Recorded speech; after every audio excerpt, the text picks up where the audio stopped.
Bem, pessoal, nesse primeiro vídeo nós vamos dar seguimento aí a nós já havíamos começado aí na sala de aula, tá?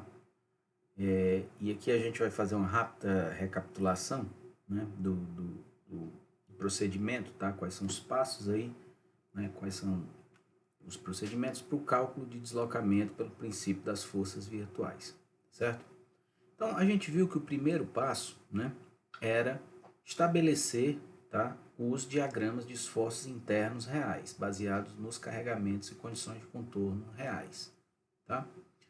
Uma vez feito isso, né, nós escolhíamos qual era o deslocamento, né, que nós queríamos encontrar, tá certo?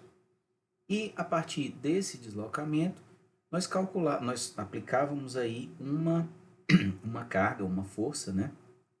Carga unitária, tá? No caso de uma translação, né? Se nós quiséssemos aí encontrar uma flecha, um deslocamento, tá? Você vai aplicar, né, uma força na direção correspondente àquele deslocamento, tá? Caso você esteja interessado em encontrar qual a rotação, qual o ângulo de rotação em determinada parte do seu pórtico, né, da sua estrutura reticulada, você tem que aplicar um momento unitário em torno daquele eixo correspondente. Tá? Feito isso, né, estabelece então os diagramas de esforços internos virtuais, tá?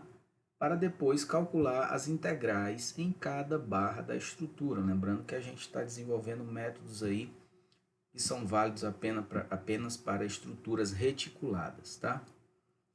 Nós vimos como é que essas integrais, né, em cada barra, como é que essas integrais são feitas e quais componentes, né, estão envolvidos ali naquelas integrais. A gente viu que a integral é dividida em 4 partes, cada uma responsável pelos efeitos de um dos esforços internos, quais sejam esforços normais, esforços cortantes, momento fletor e momento torsor. Tá? Então, é uma integral composta de 4 partes aí, né? Na verdade são 4 integrais que dizem respeito ao trabalho realizado pelos esforços internos, tá? Só que a gente vai aprender aqui, né, que ao invés de fazer todo aquele procedimento tedioso de integrar, né, aquelas equações, apesar das equações não serem complicadas, né, todas elas são equações lineares ou polinomiais, né? É bem tedioso, né? Você fazer aquele princípio e é fácil de você cometer algum erro ali, tá? Então a gente vai usar tabelas, né? Tabelas onde essas integrais já são estabelecidas para a gente, tá? Essa tabela é bem interessante, né? E elas facilitam bastante a nossa vida. Essas tabelas também, pessoal, são chamadas de tabelas de Kurt-Bayer. Tá? Kurt-Bayer sendo aí o engenheiro que teve a ideia de fazer todas as integrais e organizá-las em forma de tabela, tá bom? Uma vez que a gente faz, né, uma vez que a gente obtém essas integrações, essas integrais, o resultado das integrais, o último passo, então, ele consiste em somar, né, todos os valores dessas integrais. Lembrando que o método ele é interessante porque o problema é estabelecido, é formulado em termos de trabalho. Trabalho sendo uma grandeza escalar, né, ele pode ser tratado de forma separada. Nós vimos que é possível utilizar o princípio da superposição dos efeitos, né? Então, é exatamente aquilo que a gente faz. Nós sobrepomos os efeitos do trabalho realizado por cada esforço interno. Sobrepomos o efeito do trabalho normal, do esforço normal, esforço cortante, momento fletor, momento torsor. Mas nós vimos também que não existe uma situação onde você tem, ou seja, é muito difícil você ter uma situação onde todos os 4 componentes estão envolvidos, né? Ou você tem um, ou você tem 2, ou no máximo 3, tá? Então, a gente vai ver. Além disso, pessoal, nós vamos ver também que alguns desses efeitos, mesmo quando você tem momento fletor, cortante e normal, tá? Nós vamos ver também que o momento fletor, o efeito do momento fletor ele é muito maior quando comparado com os outros efeitos, tá? Então, em alguns casos, nós vamos utilizar somente o efeito do momento fletor, tá bom? Facilita a nossa vida e o resultado não fica muito diferente, tá? Do que seria caso você fizesse todas as contribuições. A gente vai ver isso aí direitinho, tá?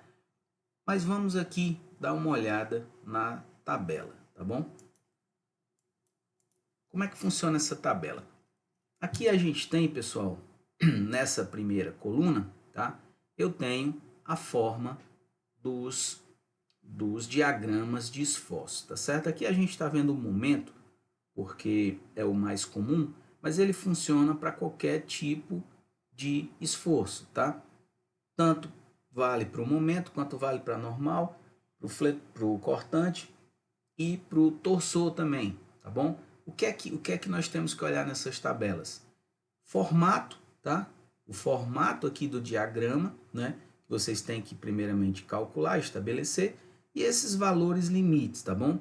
Não preciso utilizar a equação que deu origem a esses diagramas não, tá bom?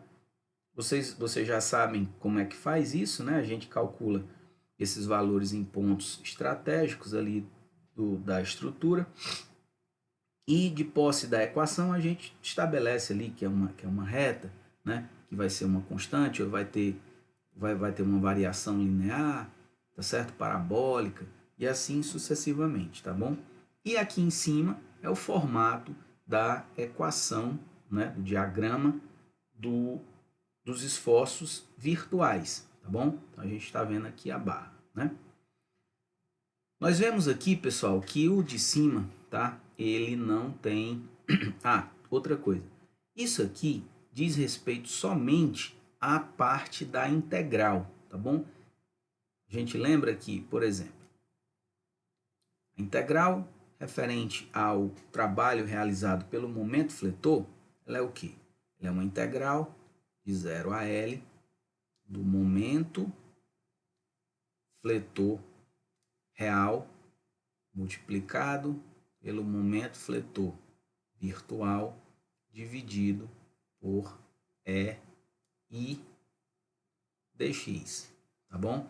O que é que a gente considerou? Considerou que nas estruturas reticuladas convencionais, o E e o I são constantes, tá bom? Constantes.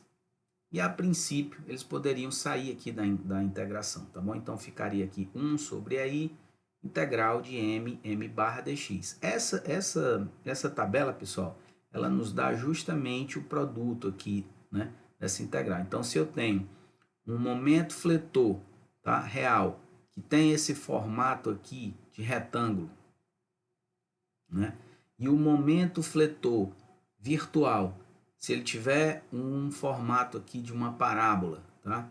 Uma parábola aqui, a célula que eu vou utilizar seria essa aqui, ou seja, o resultado dessa integral, onde eu multiplico esses dois momentos, real e o virtual, tá? Ele é dado por isso aqui, 2/3 de L m barra, tá bom? Então aqui, pessoal, tá um pouco pequeno aqui, mas eu vou passar essa tabela para vocês.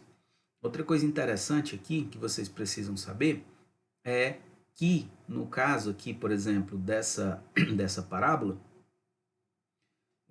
ela está para cima, mas não faz diferença se ela está para cima ou está para baixo, tá bom?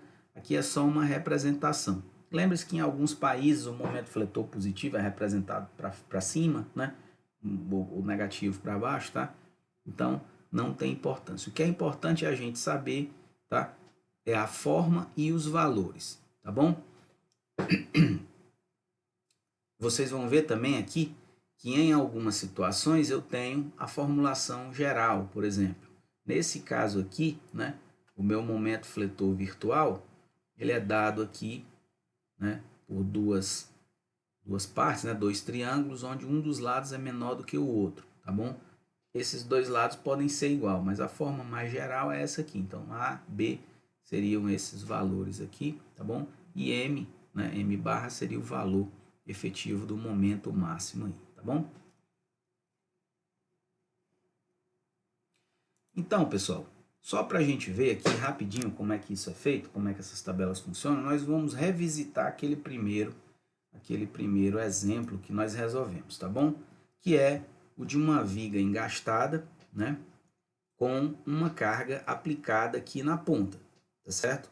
E nós estamos aí atrás de descobrir qual é a flecha máxima. Essa flecha máxima ela acontece justamente aqui na ponta da viga e nós vamos chamar aqui de VB, tá bom? Então, como nós vimos, né, o nosso sistema real ele era muito parecido com o sistema virtual, mas é apenas uma coincidência, tá? Eu poderia ter qualquer tipo de carregamento aqui, carregamento uniformemente distribuído, um carregamento parabólico, qualquer que seja, tá? A ideia é que você tenha os dois. Não obrigatoriamente eu preciso ter o carregamento virtual idêntico, tá? Mas no nosso caso aqui, os dois são bem parecidos. Consequentemente, os diagramas de momento fletor e de cortante são bem parecidos também, tá certo? Então, o cortante aqui, por exemplo, nesse primeiro, no caso real, né, seria o quê?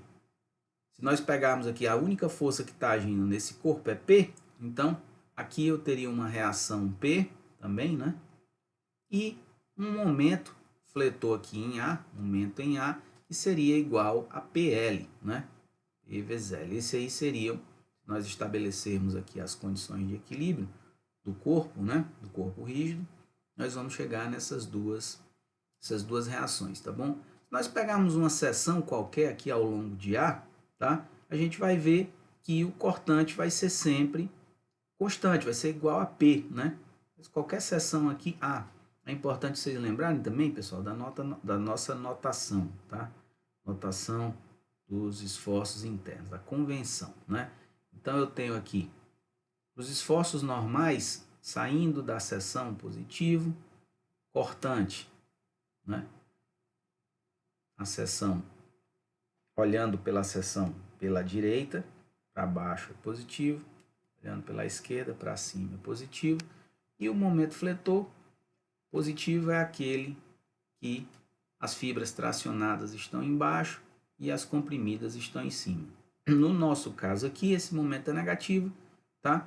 Porque as fibras tracionadas estão em cima, né? São as fibras superiores e as fibras comprimidas estão embaixo, tá? Então, nosso diagrama de momento fletor é esse aqui, tá? PL, né?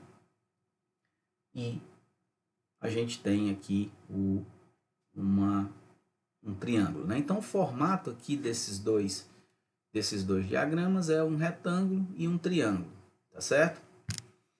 Já aqui no nosso sistema virtual, eu tenho uma carga unitária, né?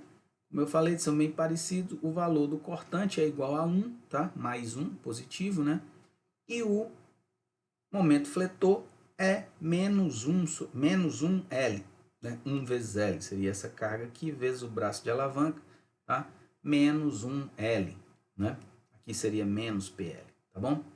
A gente viu como é que essa equação é resolvida, né? Substituindo as equações dentro da integral e fazendo a integração propriamente dita, né? Mas aqui a gente vai utilizar a tabela, tá bom? Então, como é que a gente vai fazer? Vamos começar aqui pelo cortante, né? Pelo cortante, tá certo? Eu tenho o cortante real, né? E o cortante virtual, né? Os dois são retângulos, tá? Então, quem é quem aqui na tabela? Se a gente olhar a tabela, a célula que eu vou utilizar é essa, momento real. É um retângulo, momento virtual é um retângulo também. Então, a integral de 0 a L, M barra dx é igual a L, M barra, tá? Essa é a solução dessa integral. Lembre-se que a gente ainda tem aqui o EI, né? Que seria dividido por EI, tá bom? Mas isso aqui, essa tabela, ela só diz respeito ao valor dessa integral, tá? É por isso que ela é válida também não só para o momento, mas para o cortante, para normal, torsor, serve para tudo. Ela é uma tabela de integração, certo? Já no caso dos momentos fletores, eu tenho dois triângulos, tá? Dois triângulos aqui. Então, eu tenho momento real igual a um triângulo, né? Seria essa daqui, tá? E o momento virtual também igual a um triângulo. Aí você pode pensar, professor, eu não estou achando aqui no virtual o triângulo que começa com um valor e vai decrescendo até o zero, tá? Não tem importância, pessoal. Por quê? Porque nesse caso, tá? A gente sabe que a integração ela pode ser feita nas duas direções, tá? Eu posso integrar de 0 a L ou de L a 0, tá? Então, o que importa para a gente aqui é o formato e saber que os dois estão aqui na mesma direção, tá bom? Então, aqui eu tenho os dois triângulos, né? Toda a parte positiva ele começa com um valor e vai decrescendo com zero, começa com um valor e decresce até o zero também. Então eu posso utilizar essa célula aqui, tá? Onde tem, né? Aqui seria começando do zero e atingindo um valor MB, começando do zero atingindo um valor MB. Lembre-se que a gente está falando de integral, né? Eu poderia integrar isso aí numa direção ou na outra. Então a célula que a gente vai utilizar é essa aqui, tá? Que é o quê? 1/3 de L M vezes M barra, né? MB, que é o valor máximo aqui, tá certo? Vezes o MB barra, que é esse valor máximo aqui, tá bom? Então vamos ver como é que a gente substitui isso aí na equação, tá? Então, a nossa equação, né? O trabalho externo é dado por 1, que é a carga unitária, vezes o deslocamento, que é VB, tá? E os dois componentes aqui, os únicos dois componentes que estão agindo nessa situação, é a integral do momento fletor e a integral do cortante, tá? A gente já viu que essa integral de 0 a L, M, M barra, ela é igual ao quê? L sobre 3, não é isso? É o que a gente viu aqui. 1 sobre 3, né? L, então, ou seja, L sobre 3, M, M barra, tá? Então, a gente tem aqui L sobre 3, tá certo? M, M barra. Quem é o M? Quem é o momento fletor real? Menos PL, não é isso? Esse é o valor máximo aqui do momento fletor real. E o momento fletor, valor máximo do momento fletor negativo, né? O virtual, desculpa. Menos L, né? 1 vezes L menos L, tá bom? Então, a gente vem aqui na nossa equação, substitui, tá? Quem é o M? Menos PL, M barra menos L, tá? Vezes L sobre 3. O EI vem, né? Das constantes aqui que eu falei que a gente adiciona, porque não tem lá na integral, na tabela, tá? Mas tem aqui na equação. Então, a expressão final fica P menos PL vezes L, que dá menos vezes menos mais, PL vezes L, PL ao quadrado, vezes L de novo, PL3 sobre 3 é I, tá? Essa solução já é conhecida nossa, né? E a mesma coisa, pessoal, a gente faz para o esforço cortante, tá? Esforço cortante, o que é que eu tenho que olhar? Eu tenho que olhar lá na equação quem é a integral de 0 a L de Q barra dx, tá? Vejam que aqui eu ainda tenho que multiplicar por Fs sobre GA, né? Isso aqui tudo é constante, tá bom? O Fs é o fator de cisalhamento, é o fator de forma de cisalhamento, né? E o G, G é o módulo de cisalhamento e a área da seção transversal, tá certo? Da mesma forma o EI, né? Módulo e momento de inércia, tá certo? Que a gente fez. Então, se a gente for na tabela, para o cortante, a gente tem o quê? Dois retângulos, né? Então, a gente tinha visto que era o quê? L, que multiplica M vezes M barra, né? Então, eu venho aqui, L, M, M barra, o Q barra, né? Desculpa, eu falei que a tabela vale para tudo, eu estou olhando agora para o cortante aqui, né? Então, vai ser L, Q barra, tá bom? Então, eu tenho L, Q barra, certo? Multiplicando aqui pelo FSGA, né? Essa seria a solução da integral. Quem é o meu Q? Né? Meu Q é o P, né? Que é o meu Q barra? É o 1, tá? Então, a gente vem aqui. Q é P, Q barra é 1, né? Q barra L sobre GA, né? FS, que multiplica isso aqui sobre GA, tá bom? Então, P vezes 1P, PL sobre GA, tá certo? Essa aqui, pessoal, se vocês olharem, é exatamente a mesma solução que a gente obteve integrando, né? Integrando a equação, tá certo? Integrando a equação. Essa tabela, ela vem para nos ajudar, né? Você ganha aí um tempo considerável utilizando essa tabela, tá bom? A gente vai ver nos próximos exercícios como é que utiliza em casos um pouco mais elaborados, tá bom?